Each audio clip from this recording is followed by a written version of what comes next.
दिल्ली सरकार के सभी अधिकारीगण, आईआईटी के सभी प्रोफेसर और स्टूडेंटगण और सभी इनोवेशन में भाग लेने वाले, मैं आप सबका बहुत ही अभिवादन करता हूं, अभिनंदन करता हूं और धन्यवाद करता हूं। मेरे लिए आज का दिन बहुत ही खुशी वाला है।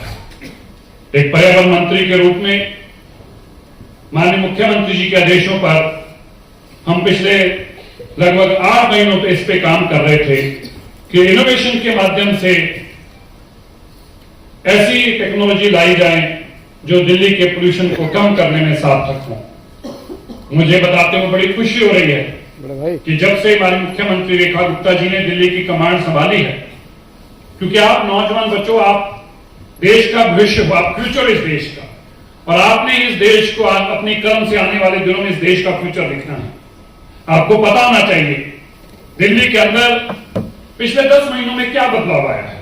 आप अक्सर सोशल मीडिया पे मीम तक सीमित रह जाते हैं, नेगेटिव वीडियोस बड़ी तेजी से चलती हैं, लेकिन जो दिल्ली के अंदर काम हो रहे हैं शायद आपने भी उनकी कल्पना नहीं, क्योंकि मैं केवल 2 मिनट में उस बात को समाप्त करूंगा, पर मैं आपकी जानकारी में लाना चाहता हूं। आपने दिल्ली के अंदर कूड़े के पहाड़ देखे? थोड़ा सा रिस्पॉन्सिव होंगे तो अच्छा लगता है बात करना। देखे? आपको देखने अच्छे लगते हैं? किसी को नहीं लगते अच्छे ना? देखिए, इस देश में मूवियों में देखा होगा आपने डायनासोर, मूवी में देखा ना डायनासोर, रियल लाइफ में नहीं देखा किसी ने? नहीं देखा ना? मैं आपको विश्वास दिलाता हूं, हमारे माननीय मुख्यमंत्री जी की मेहनत के चलते आपके आने वाली अगली जनरेशन दिल्ली के अंदर कूड़े के पहाड़ नहीं देखेगी। 2027 तक इन कूड़े के पहाड़ों को जहां डायनासोर पहुंच गए हैं वहीं उनके पास तो जाके रहेगा, दोबारा कभी कूड़े के पहाड़ आपको देखने नहीं पड़ेंगे। एक बार जोरदार तालियां मुख्यमंत्री। ये अपने आप में बड़ा चैलेंज है या नहीं है?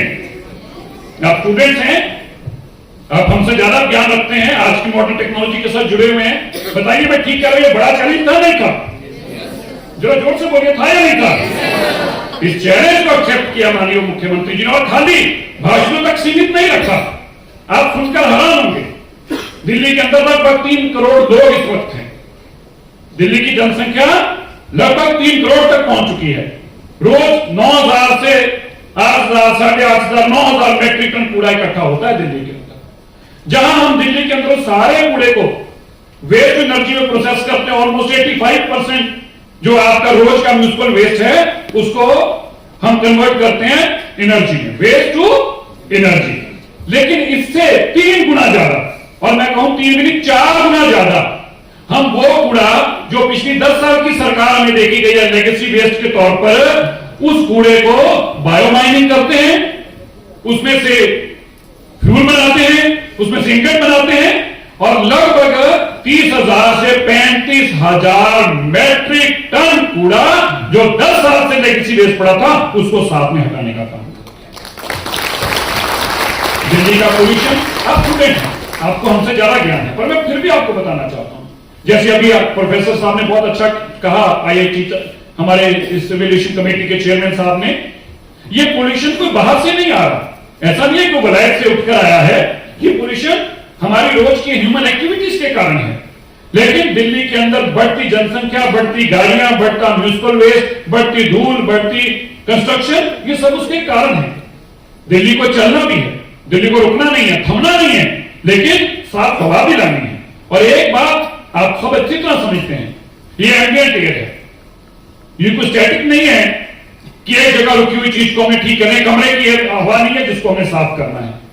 इस एम्बिएंट एयर का एक एयर शेड है, जो एयर शेड पूरे एनसीआर के, बड़े एनसीआर, ग्रेटर एनसीआर के ऊपर इंपैक्ट करता है। ये पोल्यूशन अगर सोनीपत में होगा तो दिल्ली में भी होगा, अगर गाजियाबाद में होगा तो दिल्ली में भी होगा, पानीपत में हो, गुड़गांव हो, फरीदाबाद हो, पलवल हो, गाजियाबाद हो, ये सारा एक कॉमन एयर शेड है।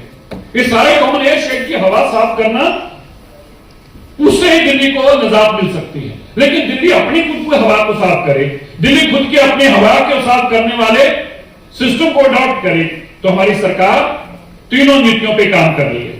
जहां हम अपनी व्हीकल्स को, हम अपने बेड़ों को ज्यादा से ज्यादा इलेक्ट्रिक पर ला रहे हैं, वहीं दिल्ली के म्यूनिसिपल वेस्ट का सारा पोल्यूशन खत्म करने का काम कर रहे हैं। दिल्ली में PM10 जो कि धूल के कारण है, कंस्ट्रक्शन के कारण है, रोड सड़कों के परी धूल के कारण है, उसको खत्म करने के लिए भी बहुत बड़े कदम हमारे माननीय मुख्यमंत्री ने उठाए हैं और साथ में इनोवेशन के माध्यम से और हम क्या क्या कर सकते हैं वो हम आपके बीच में लेके आए हैं, क्योंकि आप हमारा विषय हैं और आप ही हम ये गाइडेंस दे सकते हैं कि हम क्या ऐसी चीजें लेके आए। आज के इनोवेशन चैलेंज शायद एक बड़ा हिस्टोरिकल होगा। मैं आपको बताना चाहता हूं, आप बहुत दिन पढ़े लिखे, आप सबको पता भी, आप गूगल करेंगे तो आपको जानकारी मिलेगी।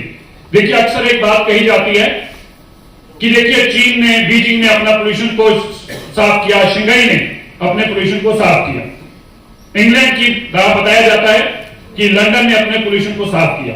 तो मैं आपको बताना चाहता हूं पहले दिल्ली में पोल्यूशन को एक दिन की आज की बीमारी नहीं है, ये हमें लेगेसी में मिली है। और ये पोल्यूशन की बीमारी कब से है? जब आप यूनिवर्सिटी वाले बच्चे जो यहां बैठे हैं, जब आपका जन्म हुआ होगा, ये तब से है। 1985 के अंदर पहली बार देश के अंदर दिल्ली की राजधानी में पता चला कि इतना पोल्यूशन है, इतनी खतरनाक हवा है। 1985 के अंदर तब एमसी मेहता ने केस डाला। द केस की टाइटल आज तक, वो 1985 का केस आज तक चल रहा है, जिसकी टाइटल है MC Mehta versus government of India. पहली बार देश के प्रधानमंत्री माननीय नरेंद्र मोदी जी ने 2014 में आकर इनके मापदंड तय किए, सीओकेम का गठन किया गया, इस तरह से एयर क्वालिटी इंडेक्स बनाया गया। इससे पहले की सरकारों को तो यह भी जरूरत नहीं थी कि कोई एयर क्वालिटी इंडेक्स भी होना चाहिए। यह देश के प्रधानमंत्री का विजन था। और इसी तरह मैंने जैसे आपको कहा कि दो जगह का नाम लिया जाता है, मैं आपको बताना चाहता हूं, आप पढ़िए, गूगल करके भी देखिएगा। लंदन ने अपने एयर को ठीक करने का काम 1960 में शुरू किया। 1960 में दिल्ली को, वहां लंदन में हवा को साफ करने का प्रोसेस शुरू किया और करते करते करते वो 2014-15 तक लाए। और आज लंदन के अंदर अगर आपने सेंट्रल लंदन, पूरे लंदन को A B C D E F G H zone में डिवाइड किया गया है। और अगर आपने बाहर के जोन में से अंदर आना है, अगर आपने H में से E में आना है, E में से B में आना है, तो आपको हर जोन क्रॉस करने का 100 पाउंड तक की आपको गाड़ी पे पैसा देना पड़ता है, चार्ज देने पड़ते हैं, ताकि दिल्ली वहां पे मिनिमम पोल्यूशन वहां पे लंदन में आ पाए। हम तो दिल्ली में ऐसा नहीं कर सकते। दिल्ली में तो हमारा जुगी क्लस्टर में रहने वाला भी है, दिल्ली में एक जरूरतमंद भी है जो अपना ऑटो से अपना रोजगार चलाता है, दिल्ली में हमारे वो भी लोग हैं जो अपने सामान लेकर जाते हैं, ब्लिंकिट में ढोते हैं। हम उन लोगों को दिल्ली में रोक नहीं सकते। बीजिंग ने, शंघाई ने जब अपने पोल्यूशन के ऊपर कंट्रोल करना शुरू किया तो आप सुन के हैरान होंगे, चीन ने 350 गांव को आसपास से हटाया, शहर के आसपास के 350 गांव को हटाया गया, पूरी इंडस्ट्री को हटाया गया वहां से और पूरी ई व्यवस्था लाई गई। और हम देश के अंदर दिल्ली जैसी राजधानी में ऐसा नहीं कर सकते। लेकिन हम इन सबके बावजूद दिल्ली में हवा को साफ करना है, इसलिए हम आज आपके बीच में आए हैं। जैसे प्रोफेसर साहब ने कहा था, ये तभी साफ हो सकती है अगर हम मिलकर काम करें, अगर हम एक निश्चय करें, अपने ह्यूमन बिहेवियर में चेंजेस करें, हम अपने आप को इसका जिम्मेवार कराएं और हम माने कि हमारे करने से भी एक कम होगा, हम ऐसे कदम उठाएं। अभी माननीय मुख्यमंत्री जी आपको बहुत कुछ दें, विपक्ष के लोग सारा दिन हम पे तंज कसते हैं। 11 साल तक जो बीमार रहे, 11 साल तक जिन्होंने दिल्ली को बीमार किया, मेरे को आज बताते हुए बड़ा फक्र हो रहा है आपको कि जैसे IIT दिल्ली है, हमने दिल्ली के अंदर क्लाउड सिटी के लिए भी IIT कानपुर को हमने ऑन बोर्ड दिया। मैं आपको बताना चाहता हूं बच्चों, आप रोज यहां पर देखते हो, हमने एक मैराथन जॉब को भी 4 महीनों में काम किया। यह दिल्ली की मुख्यमंत्री रेखा गुप्ता की हिम्मत थी।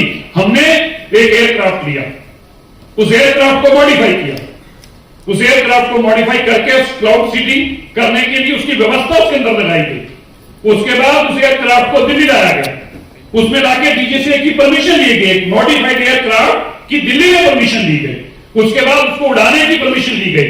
दिल्ली के अंदर इतना एरिया है, इतनी एजेंसीज है, इतनी गवर्नमेंट कॉम्प्लेक्स है, इन सब की चुनौतियों के बावजूद हम 4 महीनों के अंदर दिल्ली की सारी परमिशन लेने में कामयाब हुए। और खाली ली ही नहीं, हमने वो एयरक्राफ्ट को तैयार कराकर कानपुर से उड़ाया और दिल्ली में लाकर क्लाउड सीडिंग की। हमने अपनी जो पिछले 10 साल से सरकार केवल आपको सपना दिखाती थी, हमने उस सपने को साकार करने के लिए काम किया। और मुझे बताते हुए बड़ा फक्र हो रहा है कि मेरे मुख्यमंत्री जी की अथक प्रयासों के चलते वो जहाज दिल्ली में आया क्लाउड सीडिंग करके। ये बड़ी जीत थी। उस वक्त 20% नमी थी, नहीं बरसात कम हुई, नहीं हुई, लेकिन मंजिलें वही हासिल करते हैं जिनके हौसले बुलंद होते हैं। और एवरेस्ट पे चढ़ने वाले लोग भी ये सोचकर नहीं चढ़ने जाते कि एवरेस्ट पर चढ़ेंगे और ऊपर उतर के आ जाएंगे, ये सोचकर जाते हैं कि जाते हुए जान भी चले जाएगी। और सैकड़ों में से चंद लोग ऊपर पहुंचते हैं, बाकी जानने के बाद जाते हैं, लेकिन जज्बा उनके ऊपर पहुंचने का होता है। हमारे में जज्बा है कि हम दिल्ली में बरसात कराएंगे और क्लाउड सिटी के साथ दिल्ली में बरसात कराएंगे। जज्बा हमारे में कायम है, ये आग हमारे में कायम है, ये जज्बा हमारे में कायम है। और हम आपको बताना चाहते हैं, हम भी आर्मी की तरह एक नौजवानों की शक्ति वाली टीम है, और माननीय मुख्यमंत्री जी की इस अध्यक्षता के चलते बहुत जल्दी आप पढ़ोगे अखबारों के अंदर, टीवी चैनलों में देखोगे, जब दिल्ली इस सपने को साकार करेगी, देश की पहला शहर बनेगा जो क्लाउड सिटी के माध्यम से दिल्ली के अंदर पोल्यूशन भी कम करेगा और बरसात भी कराएगा। आप सबका बहुत बहुत धन्यवाद। मैं फिर से सभी स्टूडेंट का, टीचर का,